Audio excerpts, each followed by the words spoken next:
My friend Ram is bringing this column because the battery was down, so I gave it to him. He will take 2 minutes or so. But you fix that. Alright? And not more. So, that's fine. Now, you have it here. And you apply pi here once again. Then what do you get? So you have pi, and x prime, then you will get to plus x prime. Which means this, if you like, I will write pi square x prime is back to plus x prime. One pi changes to minus x prime, another pi changes back to plus x prime. And therefore you could infer that pi square equal to 1, or you could infer that pi is equal to plus minus 1. So it has 2 eigenvalues. Pi has 2 eigenvalues, plus 1 and minus. Alright?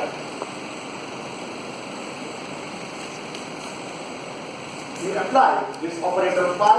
Once you are state, it changes it x to minus x. You apply it once again, it changes minus x to plus x. So pi square is equal to 1, which means pi is equal to plus minus. Okay?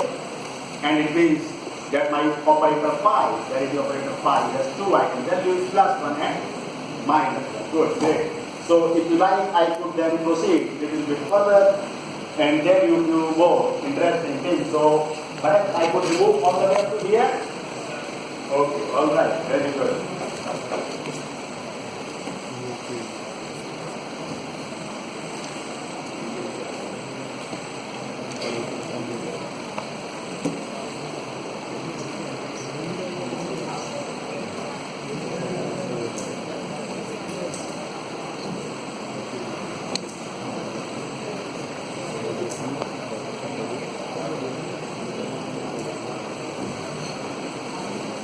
Alright, so now let me see.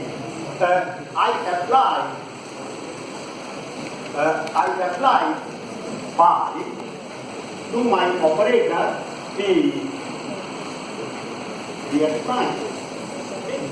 Then I would expect it to be e of minus dx prime and pi. What happens? You are familiar with this space infinitesimal displacement operator, the TDX, the operator corresponding to the infinitesimal translation in space. Okay? So if I apply my operator pi to t and I take it through, so it would change my dx prime to minus dx prime. Correct? Alright? Okay. So making use of this simple idea, we again derive something important. So now let me write down first. And what is this expression? This expression is 1 minus iota by x cross times b dx prime. Is this fine? That's my space translation operator represented in the infinitesimal form. Okay? Okay? Good. So now this should be 1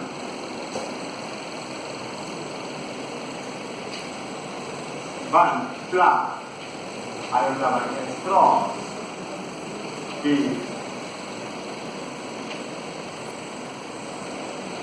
dx prime and found. So this I have just written the value of this. I have replaced dx prime by minus. Okay? I have replaced dx prime by minus dx prime as I should. Now what do? I want to multiply this here by pi dagger, and I want to multiply it by pi dagger. So I multiply the whole equation from the right hand side by pi dagger. Okay? And then what do I get? This is my pi dagger. This gives me unit operator. So this is gone, and this I can now easily infer that pi minus p by dagger. This is equal to plus p. Is that fine? Or if you like, you can say phi p prime by dagger equal to minus. The two statements are just the same. Okay? Alright?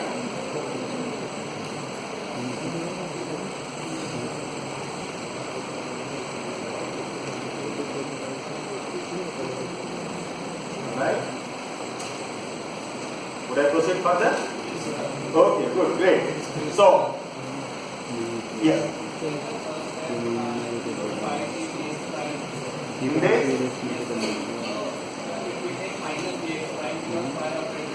yes, you take phi true and then dx becomes minus it.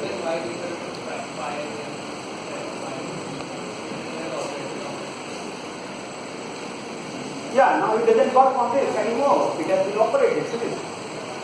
You had a 100 rupee note in your body. You had beautiful copies with your own friend and you finished one. So it does, now it's getting to the right. Now it has nothing more to operate, if at all. I think it's a unit operator. So it operates on a unit operator, which you like, doesn't matter. Your note of 100 rupees is gone for copy. Okay? There is a very famous saying, you don't get free lunch. There is no free lunch. You want to have to pay for it. Okay? Pi has gone through, it has changed dx to minus. Finished. Now it's empty-handed. Okay? Good. So, but I still have to have it. Okay? It will not simply go away into the air. No. That reminds me of a very famous story of Mr. Maxwell. Before Mr. Maxwell, it was assumed you have some LCR circuit, inductance, capacitance, resistance, and so on. Now, some charge is flowing through it, some current is flowing through it. Then what happens if it hits upon the condenser? So it was assumed that this charge after the condenser, nobody knew what happened to it. So it just leaked out. But it doesn't. He said no. The current that was flowing in the wire was conduction current, was called as the conduction current. Now, here are the two plates of the condenser. Now this guy comes here, the charge is stored here, and the opposite charge is developed here. It doesn't need a wire to travel. So this is called displacement current. This was the direct contribution of Mr. Maxwell in physics. Okay? And now with the help of displacement current, you know what happens to this charge after the condenser. It doesn't go away anyway, no. Okay? So everything is conserved, everything got left. You know all this story? You must know as a physicist. Actually, I would expect my teachers for first year and third year electricity and magnetism, and wherever you are, and third year again electrodynamics. So those teachers are supposed to be able to tell you these things. They must tell you these things. If they don't, they fail in their duty. Okay? Anyway, so is this alright now? Is this okay? That's the reason that you have to always remind ourselves. In our Catholic office, there is a famous quotation by Gurudev Rabindranath Tagore, where it says that if a lamp has to keep burning, you have to keep adding some more oil into it. Okay? If you don't do that, then the lamp would be gone after some time. You have to keep adding oil into it. Alright? So a teacher has to keep adding some knowledge to it. And including the communication skills to be able to transfer it back to the students, otherwise it's of no use. I have a lot of knowledge and I die with my knowledge. Finish. There is nothing else. Okay, I must transfer it to my students. Alright? You agree with that? Okay, good. So we go further. Now, so what is, similarly we had said earlier that if I had phi and x prime and by dagger, then I have minus.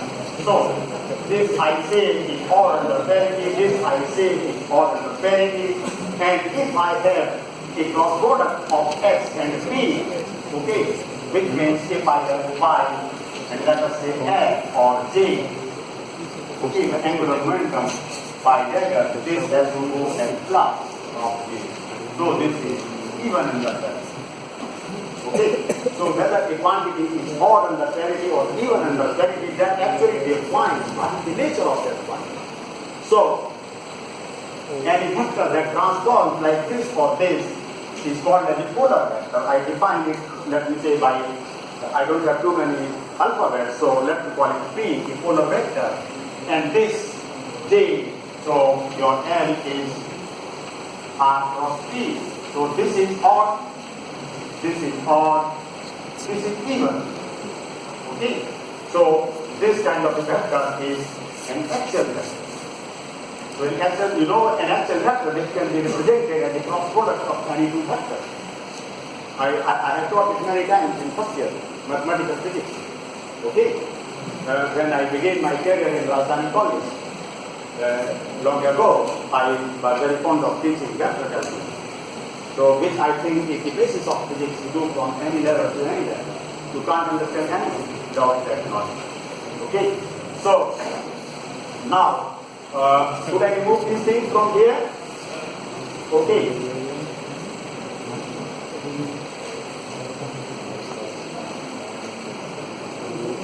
So, now, if I had, so a polar vector P, for example, x and P,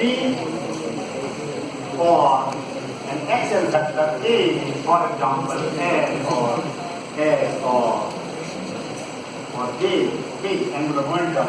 Now, A dot A, P dot P is one category, and A dot P or P dot A. So, these are called as polar vectors. These are called as axial vectors.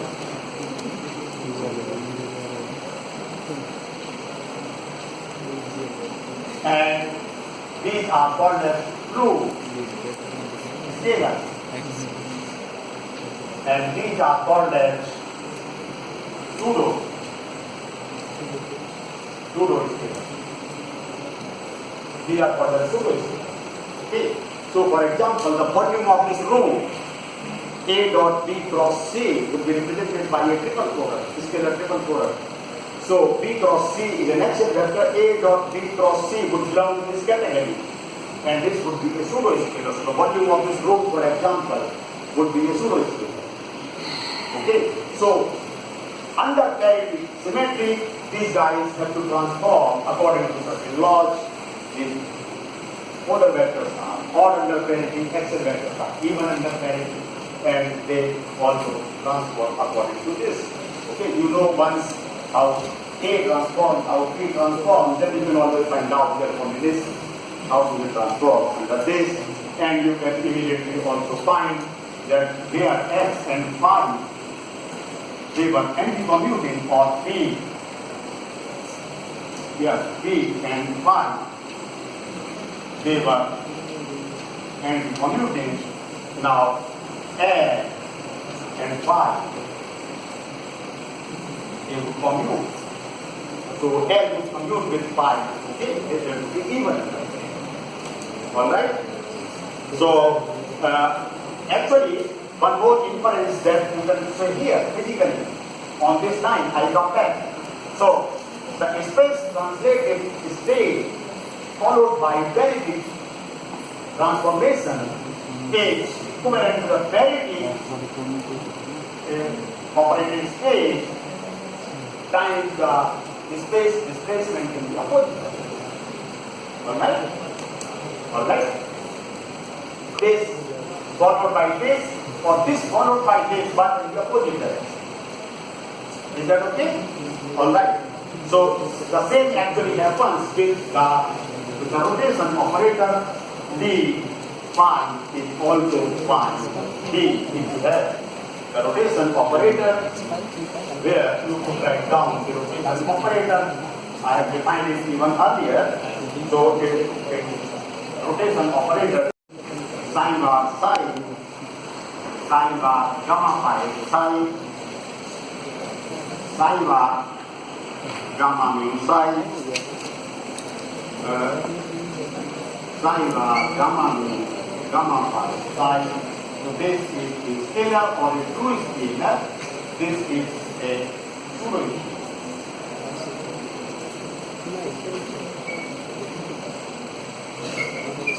Pseudo scalar. This behaves like a vector, indeed like a 4 vector. Gamma mu is a 4 vector. You by now already are familiar with the 4 vector, and this is axial vector. So, and one more, psi bar, gamma mu minus gamma mu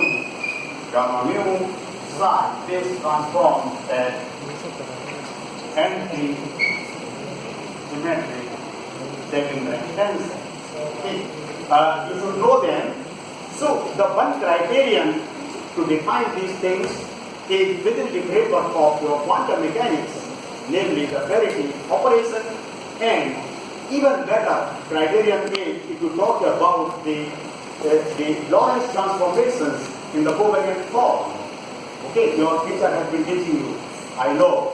So go back in your Lorentz transformations written in the covariant form, and you can investigate the properties of transformations of any object, including all of these, how they transform under Lorentz transformations, and that determines whether it should be a scalar, superscalar, axial vector, or tensor, or whatever.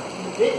So that's the criterion. This is taken as a defining criterion. You should know it in detail. Let me take another 5 minutes to complete this whole chapter, because then this topic actually. So